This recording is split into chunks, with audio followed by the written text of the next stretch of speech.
semuanya, perkenalkan nama saya Devi Julaini, NIM 18404941, Prodi S1 Akuntansi Pagi semester 6, Sekolah Tinggi Ilmu Ekonomi Sultan Abu.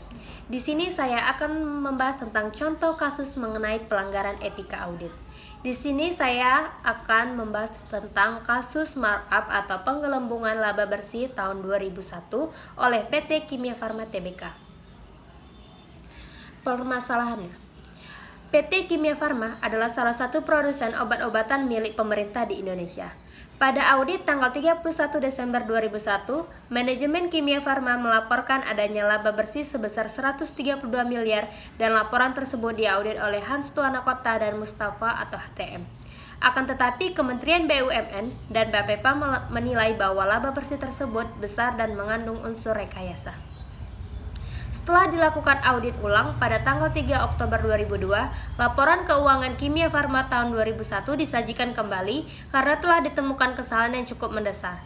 Pada laporan keuangan yang baru, keuntungan yang disajikan hanya sebesar 99,56 miliar atau lebih rendah sebesar 32,6 miliar atau 24,7% dari laba awal yang dilaporkan.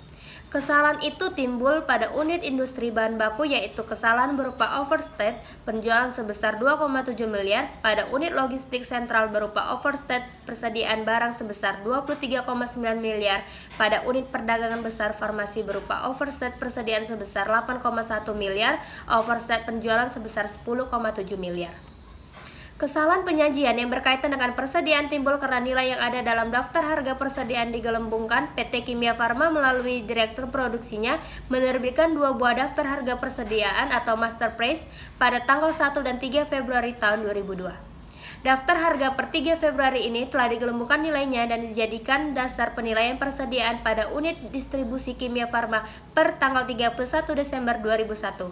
Sedangkan kesalahan penyajian berkaitan dengan penjualan adalah dengan dilakukannya pencatatan ganda atas penjualan. Pencatatan ganda tersebut dilakukan pada unit-unit yang tidak disampling atau akuntan sehingga tidak berhasil dideteksi. Berdasarkan penyelidikan BPPAM, disebutkan bahwa KAP yang mengaudit laporan keuangan pada PT Kimia Farma telah mengikuti standar audit yang berlaku, namun gagal mendeteksi kecurangan tersebut. Selain itu, KAP tersebut juga tidak terbukti membantu manajemen melakukan kecurangan tersebut. Selanjutnya diikuti dengan pemberitaan di harian Kontan yang menyatakan bahwa Kementerian BUMN memutuskan penghentian proses divestasi saham milik pemerintah di PT KAF atau setelah melihat adanya indikasi penggelembungan atau keuntungan atau overstate dalam laporan keuangan pada semester 1 tahun 2002. Di mana tindakan ini terbukti melanggar peraturan BPPAM nomor 8G7 tentang pedoman penyajian laporan keuangan poin 2 khusus huruf M perubahan akuntansi dan kesalahan mendasar poin 3. Kesalahan mendasar sebagai berikut.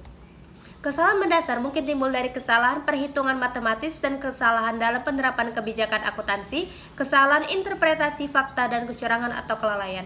Dampak perubahan kebijakan akuntansi atau koreksi atas kesalahan mendasar harus diperlakukan secara retrospektif dengan melakukan penyajian kembali atau restatement untuk periode yang telah disajikan sebelumnya dan melaporkan dampaknya terhadap masa sebelum periode sajian sebagai suatu penyesuaian dalam saldo laba awal periode.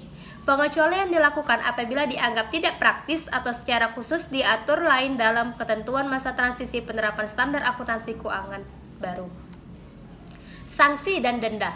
Sehubungan dengan temuan tersebut, maka sesuai dengan pasal 102 Undang-Undang Nomor 8 Tahun 1995 tentang pasar modal dan pasal 61 Peraturan Pemerintah Nomor 45 Tahun 1995 dan pasal 64 Peraturan Pemerintah Nomor 45 Tahun 1995 tentang penyelenggaraan kegiatan di bidang pasar modal, maka PT Kimia Farma Persero Tbk dikenakan sanksi administratif berupa denda yaitu sebesar Rp500 juta. Keterkaitan akuntan terhadap skandal PT Kimia Farma Tbk. Badan Pengawasan Pasar Modal atau BAPEPAM melakukan pemeriksaan atau penyelidikan baik atas manajemen lama direksi PT Kimia Farma Tbk ataupun terhadap akuntan publik Hans Tuanakota dan Mustafa atau HTM. Akuntan publik harus bertanggung jawab karena akuntan publik ini juga mengaudit Kimia Farma tahun buku 31 Desember tahun 2001 dan dengan interim 30 Juni tahun 2002. Pada saat audit tanggal 31 Desember 2001, akuntan belum menemukan kesalahan pencatatan atas laporan keuangan. Tapi setelah audit interim tahun 2002, akuntan publik Hans Tuanakota dan Mustafa atau HTM menemukan kesalahan pencatatan atas laporan keuangan. Sehingga BPPAM sebagai lembaga pengawasan pasar modal bekerja sama dengan Direktorat Akuntansi dan Jasa Penilai, Direktorat Jenderal Lembaga Keuangan yang mempunyai kewenangan untuk mengawasi para akuntan publik untuk mencari bukti-bukti atas keterlibatan akuntan publik dalam kesalahan pencatatan laporan keuangan pada PT Kimia Farma Tbk untuk tahun buku 2001. Keterkaitan manajemen terhadap skandal PT Kimia Farma Tbk. Setelah hasil audit selesai dilakukan oleh kantor akuntan publik, Hans Tuanakota dan Mustafa akan segera dilaporkan ke BPPAM dan Kimia Farma siap melakukan revisi dan penyajian kembali laporan keuangan tahun 2001. Jika nanti ternyata ditemukan kesalahan dalam pencatatan, untuk itu perlu dilaksanakan rapat umum pemegang saham luar biasa sebagai bentuk pertanggungjawaban manajemen kepada publik. Meskipun nantinya laba bersih Kimia Farma hanya tercantum sebesar 100 miliar, investor akan tetap menilai bagus laporan keuangan. Dalam persoalan Kimia Farma sudah jelas yang bertanggung jawab atas terjadinya kesalahan pencatatan laporan keuangan yang menyebabkan laba terlihat di markup ini merupakan kesalahan manajemen lama. Kesalahan pencatatan laporan keuangan Kimia Farma tahun 2001. BPPAM menilai kesalahan pencatatan dalam laporan keuangan pada PT Kimia Farma Tbk tahun buku 2001 dapat dikategorikan sebagai tindak pidana di pasar modal. Kesalahan pencatatan itu terkait dengan adanya rekayasa keuangan dan menimbulkan pertanyaan yang menyesatkan kepada pihak-pihak yang berkepentingan. Bukti tersebut antara lain adalah kesalahan pencatatan apakah dilakukan secara tidak sengaja atau memang sengaja diniatkan.